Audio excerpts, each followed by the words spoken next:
ये है talks news network और आप देख रहे हैं पॉलिटॉक्स, राजनीति का कच्चा चिट्ठा।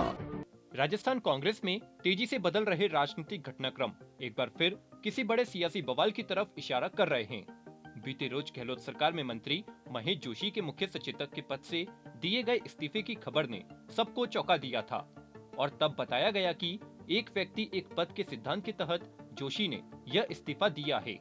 लेकिन प्रदेश के दिग्गजों के बीच जारी आपसी खींचतान को खत्म करने पधारे प्रभारी सुखजिंदर सिंह रंधावा ने महेश जोशी के इस्तीफे को 25 सितंबर की घटना के बाद पार्टी के एक्शन के रूप में बताया है। अब रंधावा के इस बयान ने खींचतान खत्म करने की बजाय घमासान बढ़ाने की संभावनाओं को बढ़ा दिया है।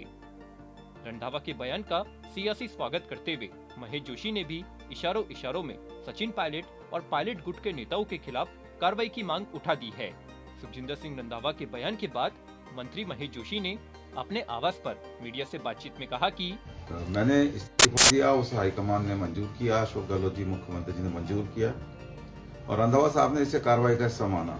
मुझे खुशी है इस बात की कि कार्रवाई भी हो गई, मेरी इच्छा पूरी भी हो गई और मुझे इंतजार है कि भाई जिन लोगों के नाम, जिन लोगों की और शिकायतें रही पार्टी को कमजोर करने की, ये पार्टी की बातों पर, पार्टी के खिलाफ, सरकार के खिलाफ, अब मुझे ही नहीं बाकी सबको भी इंतजार रहेगा कि उन पे भी क्या कार्रवाई होती है।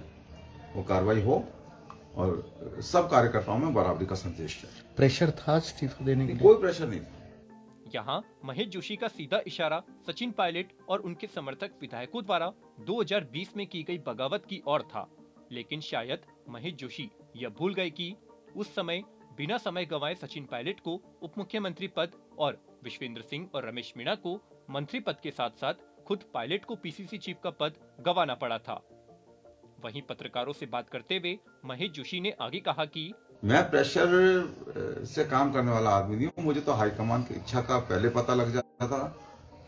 मैं तो उसी क्षण, मुझे अगर हाईकमान की इच्छा का यही पता लग जाए कि मेरे से इससे आगे भी कोई कुछ और हाईकमान चाहता है, मुझे उनकी आदेश की पालना करने में खुशी होगी, क्योंकि मेरे पास तो जो कुछ है मेरे पास वो सब मेरी पार्टी का है, मेरे पार्टी के हाईकमान का है, मुख्यमंत्री जी का है। तो जो आदेश हाईकमान का होगा उस आदेश की पालना करने में मुझे खुशी होगी। देखिए, फैसला लागू चलते विधानसभा के बीच हुआ है। मेरा जो रेजिग्नेशन था वो विधानसभा से पहले मैं दे चुका, बजट पेश होने से पहले दे चुका। अब मैं तो अक्टूबर महीने से कहता आ रहा हूँ कि भाई मुझे एक पद से मुक्ति दी जाए। जब आपने मुझे मंत्री बना दिया तो दोहरे जिम्मेदारी संभालने में की बजाय मैं एक तरफ कंसंट्रेट करूं तो ज्यादा अच्छा है। इससे पहले शनिवार सुबह जयपुर सर्किट हाउस में महेश जोशी के इस्तीफे पर प्रतिक्रिया देते हुए कांग्रेस के प्रभारी सुखजिंदर सिंह रंधावा ने कहा कि मंत्री जोशी के इस्तीफे का कारण 25 सितंबर की घटना के बाद संगठन की तरफ से की गई कार्रवाई भी है और एक व्यक्ति एक पद का सिद्धांत भी इसका कारण है। हालांकि रंधावा ने यह भी कहा कि यह मामला मेरी नियुक्ति से पहले का है। ऐसे में आलाकमान जो मुझे निर्देश देगा मैं वही कार्रवाई करूंगा। इस मामले में मुझे कोई रिपोर्ट नहीं भेजनी, लेकिन आलाकमान अगर मुझे कोई कार्रवाई करने को कहेगा तो मैं तुरंत प्रभाव से कर दूंगा। मुझे जो आलाकमान ने कार्रवाई करने को कहा वह मैंने कर दी। पॉलिटॉक्स ब्यूरो, जयपुर। ये है टॉक्स न्यूज नेटवर्क और आप देख रहे हैं पॉलिटॉक्स, राजनीति का कच्चा चिट्ठा।